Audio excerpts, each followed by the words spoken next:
জয় জয় শ্রী রাধে। তো এখানে বাজার থেকে নিয়ে এসেছিলাম কিছু কারি পাতা, আর এই কারি পাতাগুলোকে আমি এখানে ছাড়িয়ে ধুয়ে রোদ্রে দিয়ে শুকিয়ে রেখেছিলাম যাতে আমি অনেক দিন ধরে ব্যবহার করতে পারি। আর এইখানে কিছু সবজি নিয়ে এসেছিল, সেই সবজিগুলোকে এখন গুছিয়ে গাছিয়ে রেখে দেব। আর বাজারে সবজির যা দাম, একদম সমস্ত শাকসবজির কিন্তু আকাশ ছোঁয়া দাম।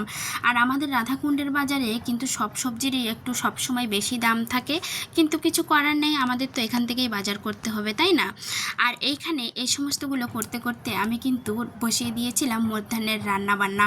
আর আজকের আমার মহাপ্রভুর জন্য যেটা স্পেশাল রান্না হচ্ছে সেটা হচ্ছে শস্য বাটা দিয়ে, পটল দিয়ে আর ছানার বড়া দিয়ে এখানে এই সবজিটা করেছি। আর আজকের এই সবজিটা মানে এই প্রসাদটা খেতে এত সুন্দর স্বাদ হয়েছিল যে কিছু বলার নেই। ওই যে বলি না যে প্রসাদম অমৃতময়, যারা প্রসাদ পায় তারাই তো এই প্রসাদের গুণ গায়।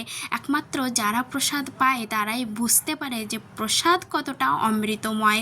তো যাই হোক, এইগুলো করতে করতে আমি এইদিকে রান্নাবান্না সমস্ত সেরে আর এইদিকে ভোগের থালাটা গুছিয়ে নিয়েছি। তো আজকের শুভ দুপুরে আমার মহাপ্রভুর ভোগের জন্য কী কী রান্না করলাম সবটাই শেয়ার করব আপনাদের সঙ্গে। সাথে থাকুন এবং দেখতে থাকুন পুরো ভিডিওটি। তো এইখানে আমি আজকের মহাপ্রভুর ভোগের জন্য রান্না করেছি আলু উচ্ছে ভাজা, আর ওই যে পটল রান্না করেছিলাম সেই পটলটা এখানে দিয়ে দিলাম এখানে একটা বাটির মধ্যে ভোগের জন্য। আর আজকে রান্না করেছি ধুদেল, কেউ ধুদেল বলে, আবার কেউ তরই বলে, আবার কেউ অন্য অন্য কিছু বলে, হয়তো আমার জানা নেই সবগুলো।